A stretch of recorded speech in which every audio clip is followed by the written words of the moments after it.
Why are villains so important on reality TV? Why they producers always are looking for this specific type of people? Why do they bring to our TVs? Why are they so necessary? Okay, we need to talk about all of this. But before we start, welcome back. I'm the real Andy of Beverly Hills. Welcome to another piece of tea. Make sure to subscribe right now and hit that notification bell because over here we talk about Bravo every single day and you do not want to miss it. All right.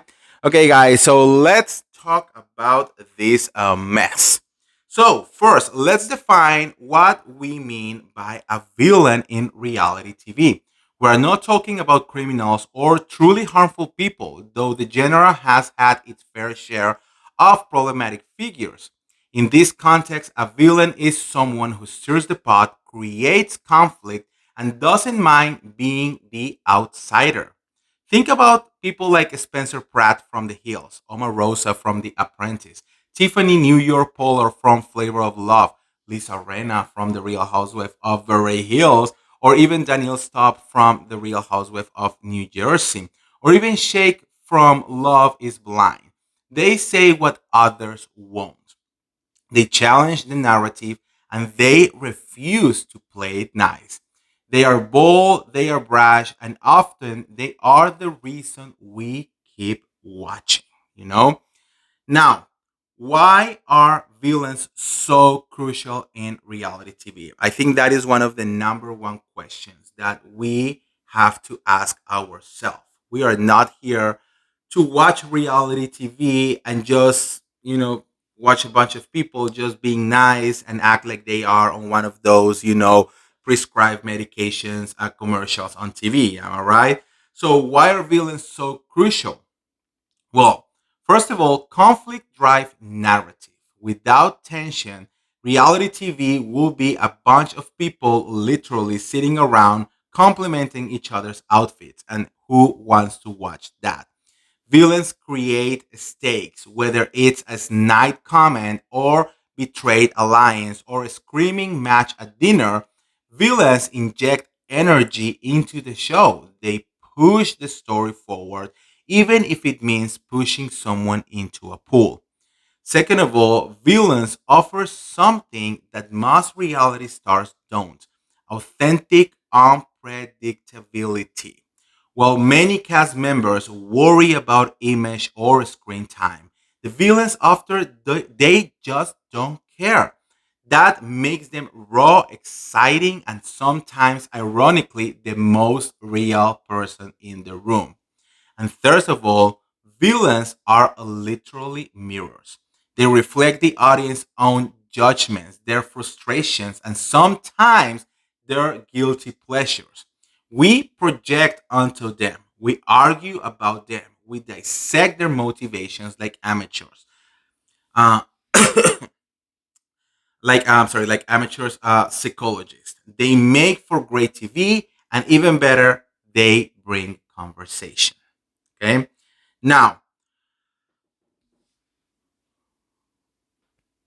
sorry guys, I have something in my throat. Anyways, now there are different type of villains, and it depends on the show that you are trying to create. It's not going to be the same villain that you have on a competition reality TV show that the one that you have on an unscripted live show or maybe a family show. Like no matter where you stand in reality TV show, there always be some kind of villain and they change from one to another. Now let's break down a few villains archetypes in reality TV. For example, we have the strategies. Think Survivor or Big Brother. They manipulate alliances, they lie with a smile, and always have a plan B. A perfect example of this is people like Poverty or Dan that we recently saw, for example, in the traders, and they are coming from like Big Brother or stuff like that.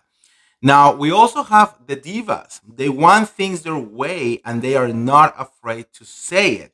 They are loud, they are demanding, but they are captivating. A perfect example of this, think about like Kenya Moore from The Real Housewife of Atlanta or maybe someone like Kristen Quinn from Selling Sunset.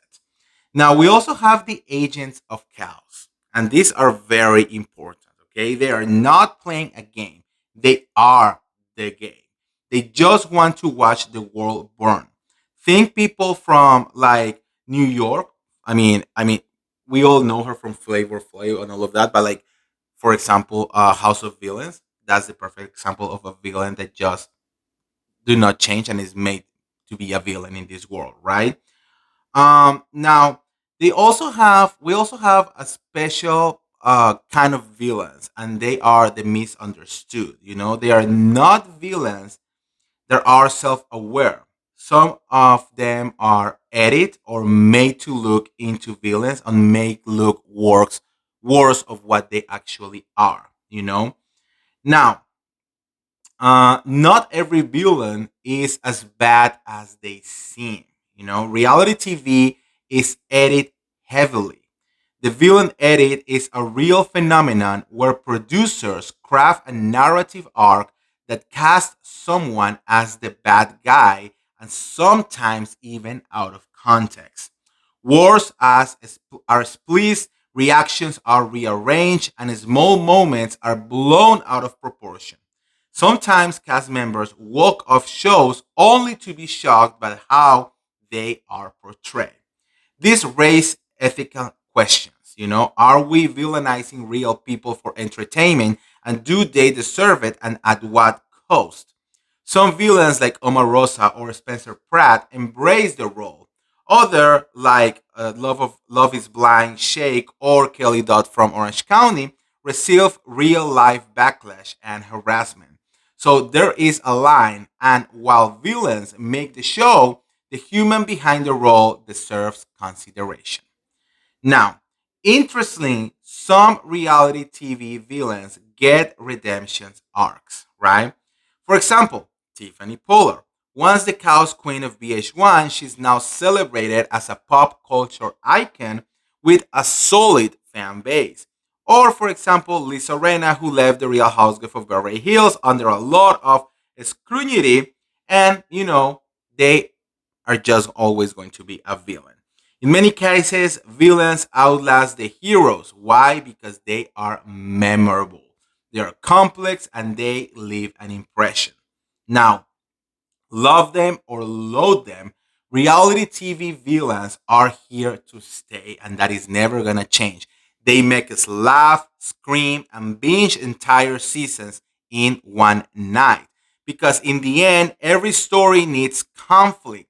Every hero needs an adversary, and every great reality show needs someone willing to stir the pot and pour the wine. So let me know what you guys think on the comments below about all of these. Why are villains so important? And let me know in the comments who are your favorite villains that you will always support even though they are villains. So let me know. And if you want to get all the tea related to the reality TV shows, make sure to like this video, share this video, subscribe to my YouTube channel, and I'll see you around. See ya. Bye.